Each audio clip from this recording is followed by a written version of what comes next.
it goes. All right. Hey, everybody. 11:30 on the, what is this, the 6th. Almost the 7th. As you've seen through the posts, the changeovers happen much more quickly than we thought. They were talking about a changeover, 10 o'clock in the morning. Well, it was 9 o'clock at night, and we were getting sleet, and in some places snow. Mostly, and this is strange, a lot of it was to the south. They were talking about snow in Baltimore, when it's right now in Cherry Hill, it's still raining. It's, like I said, about 11:30. So cold air is crashing in, and it's crashing in at all levels. So this will not be a freezing rain type of thing. It's going to be all snow at some point. It's going to change over. If it hasn't already, a lot of places. Havertown, I'm getting reports from you guys, snow in Havertown media. Like I said, Baltimore, where else? Lancaster, I think, Reading, all different places. So if it's not snowing now where you are, it will be soon. Now, will it start sticking? Yeah, I think so, because it's snowing at night, which is good. You don't have to worry about sun angle. Number two, as the snow starts to come down harder, it's going to bring down cold air from aloft, and that's going to help cool down what they call the column, and then it's going to also cool down the surface. Couldn't think of the word. Right now, it's about 35 degrees in Philadelphia.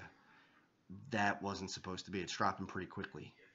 We have a situation, it's called CAD, cold air damming. It's a kind of complicated thing, and to be honest with you, I don't understand all of the workings of it, but what it does is cold air kind of gets squeezed by the mountains to our west, and it causes low-level cold air to stay in place. So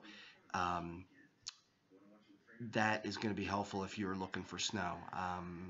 Like I said, I don't think there's going to be any freezing rain involved. I think there could be a mix of sleet, but that's about it. Now, the short-range, high-resolution models are showing substantially more than I'm predicting. I'm still going with 6 to 8 because I don't know if I'm 100% lockstep with them. They're good. There's a lot of consensus now for higher amounts of snow. But here's the thing. The snow rates, usually it's 1 inch of liquid, 10 inches of snow. Well, it's probably not going to be quite that. It's probably going to be a little lower, maybe 1 to 7, 1 to 8 maybe. So if those models are pushing out, let's say, a foot, probably knock that down to about 9 or 10 inches. All right, so it's still substantial. There is a chance that some of us, and I'm thinking now it might be the Philadelphia area, will see thunder snow tomorrow. Somebody will see thunder snow as this coastal develops.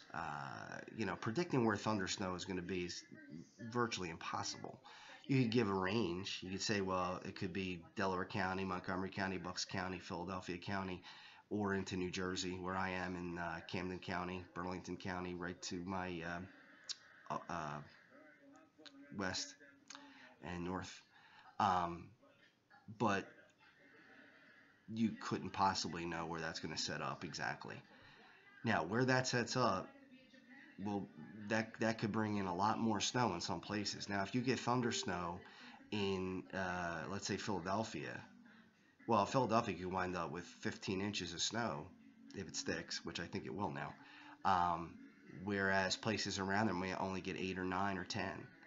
So where those thunderstorms are, and in those thunderstorms, you can wind up with 3 or even 4 inches per hour. It's not unheard of. In fact, I think that's what we got in the Eagles blizzard, I want to say in 2013, but I don't remember exactly. That was a similar situation where we had a ton of snow, about 4 inches an hour for about an hour. Got 4 inches in an hour, and then probably the next couple hours are 1 to 2 inches an hour, which again is a ton of snow. The highest snow rate I've ever heard of around here was in Allentown in 1983. They reported 5 inches of snow in an hour. That's absolute, complete, 100% whiteout conditions. You could not see your hand in front of your face in something like that. That's just insane.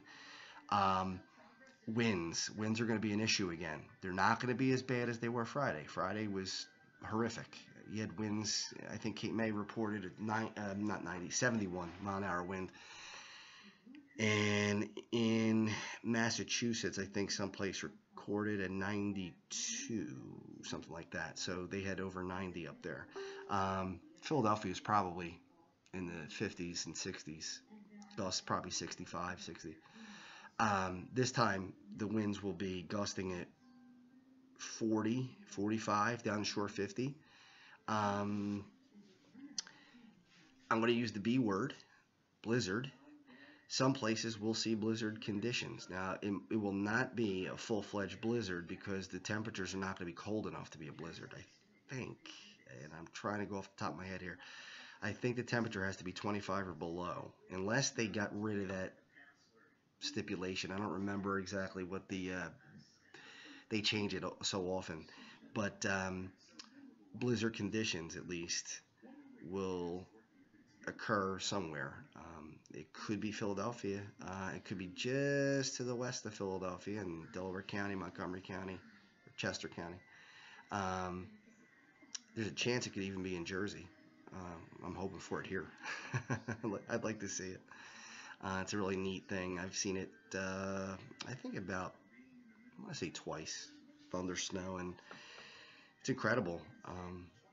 It's just, when you get thunder snow, think about a thunderstorm in the summertime when the wind is, when the precipitation, the rain is coming down so heavily, and it's just insane. I mean, the streets start to flood.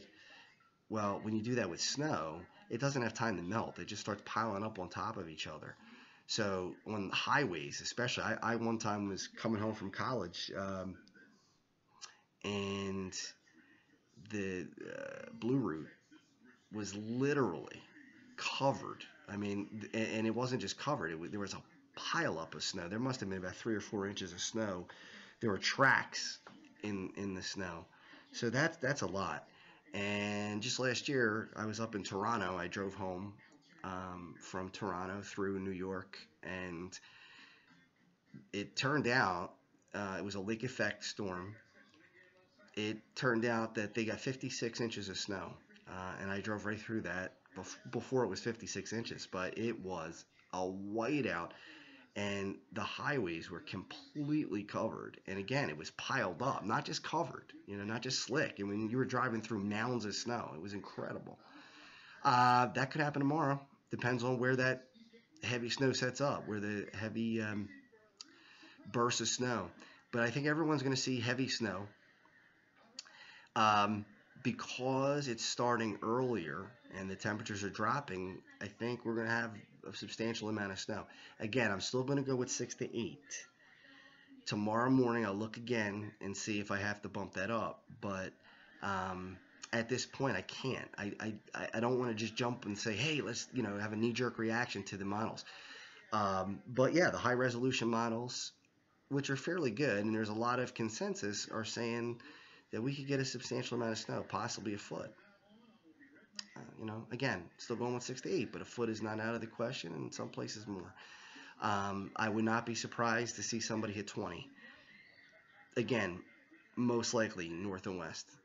They have a higher elevation. It's colder there.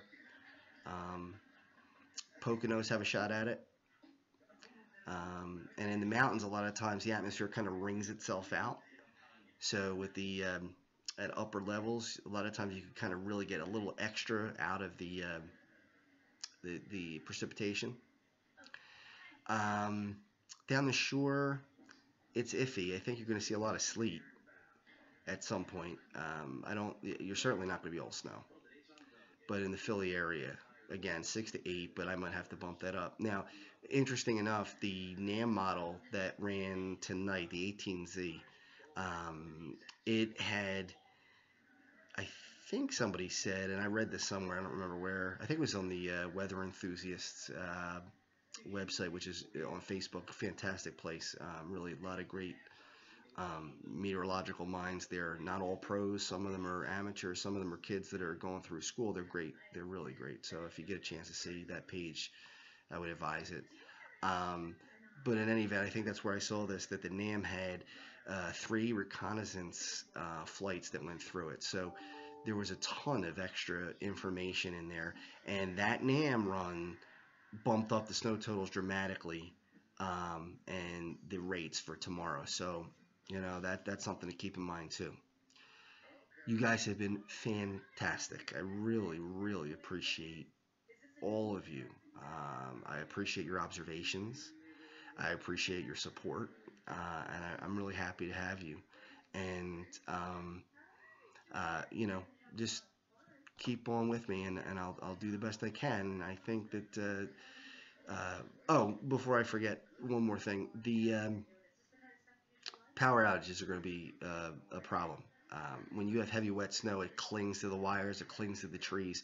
A lot of these trees are already weakened. You have a saturated ground. You have trees that have been swaying back and forth, over the last couple days. And now you're going to put heavy snow on top of it and 30 to 40 to 50, even 55-mile-an-hour winds. That's going to be a problem. So just keep that in mind. But again, I really appreciate this. This is a hobby for me. I don't get a chance to I never had a chance to really enjoy it like this. So I really appreciate it.